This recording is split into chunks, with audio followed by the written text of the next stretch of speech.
ABTA test paper 2025 ইতিহাস page নম্বর 812 এর MCQ ও SAQ প্রশ্ন উত্তরগুলি দেখে নাও। বিশ্ব পরিবেশ দিবস পালিত হয় 5ই জুন। ছেড়ে আসা গ্রাম এর রচয়িতা দক্ষিণারঞ্জন বসু।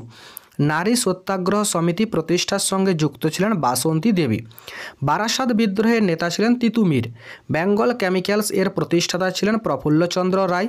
সর্বধর্ম সমন্বয়ের আদর্শ প্রচার করেন শ্রীরামকৃষ্ণ। বাঙালি পরিচালিত প্রথম সংবাদপত্রটি হল বাঙ্গাল গ্যাজেট। জাতীয় শিক্ষা পরিষদ গঠিত হয় 1906 খ্রিস্টাব্দে। 1.9 তেভাগা আন্দোলন সংগঠিত হয়েছিল বাংলাদেশে। কৃষক প্রজা পার্টি প্রতিষ্ঠা করেন ফজলুল হক। বিধবা বিবাহ আইন পাশ হয় 1856 খ্রিস্টাব্দে। অ্যানাল স্কুলের সঙ্গে যুক্ত ছিলেন না E.H. কার।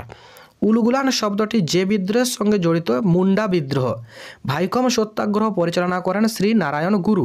প্রথম নোবেল পুরস্কার জয়ী ভারতীয় বৈজ্ঞানিক ছিলেন চন্দ্রশেখর ভেঙ্কটরমন।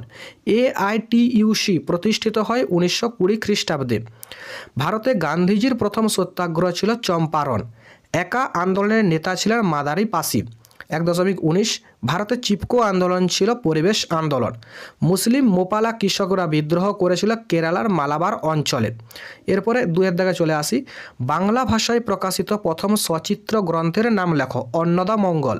সোমপ্রকাশ পত্রিকার সম্পাদক কে ছিলেন? দ্বারকানাথ বিদ্যাভূষণ। ভারতসভা কত খ্রিস্টাব্দে প্রতিষ্ঠিত হয়? ভারতসভা 1876 খ্রিস্টাব্দে প্রতিষ্ঠিত হয়। কোন মামলায় ভগৎ সিংয়ের ফাঁসি হয়? লাহোর ষড়যন্ত্র মামলায় ভগৎ সিংয়ের ফাঁসি হয়। এরপরে ঠিক বা ভুল নির্ণয় করো। বাংলায় লাইনোটাইপ প্রবর্তন করেন বিদ্যাসাগর। এটি ভুল। সঠিক উত্তর বাংলায় লাইনোটাইপ প্রবর্তন করেন সুরেশচন্দ্র মজুমদার। ফরাজি একটি উপজাতির নাম। এটিও ভুল। ফরাজি একটি প্রাচীন সম্প্রদায়ের নাম। অরণ্য আইন পাশ হয় 1965 খ্রিস্টাব্দে। এটি ভুল। সঠিক উত্তর অরণ্য আইন পাশ হয় 1865 খ্রিস্টাব্দে। কলিকাতা বিশ্ববিদ্যালয়কে ব্যঙ্গ করে বলা হতো গোলদিঘির গোলামখানা। এটি ঠিক। এরপর ক স্তম্ভের সঙ্গে খ স্তম্ভ মিলিয়ে লেখো। সরলা দেবী চৌধুরানী, এটি হবে বীরাষ্টমী ব্রত। টমাস ব্যাবিংটন মেকলে, এটি হবে পাশ্চাত্য শিক্ষা। কেশবচন্দ্র সেন, নববিধান। আর স্বামী বিবেকানন্দের গ্রন্থ হচ্ছে বর্তমান ভারত। এরপর বিবৃতি। প্রথম বিবৃতি রয়েছে, ভারতে ব্রিটিশ সরকার 1929 খ্রিস্টাব্দে মিরাট ষড়যন্ত্র মামলা শুরু হয়। ব্যাখ্যা 3 সঠিক উত্তর। এর উদ্দেশ্য ছিল দেশব্যাপী সাম্যবাদী কার্যকলাপ দমন করা।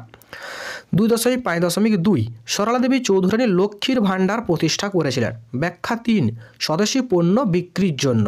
2.5.3 19 শতকে বাংলার নবজাগরণ ছিল শহর কেন্দ্রিক। ব্যাখ্যা 2 এটি ছিল শিক্ষিত মধ্যবিত্ত শহরের লোকের মধ্যে সীমাবদ্ধ। 2.5.4 বিদ্রোহ বলতে বোঝায় মানুষের দীর্ঘদিনের অসন্তোষের বহিঃপ্রকাশ।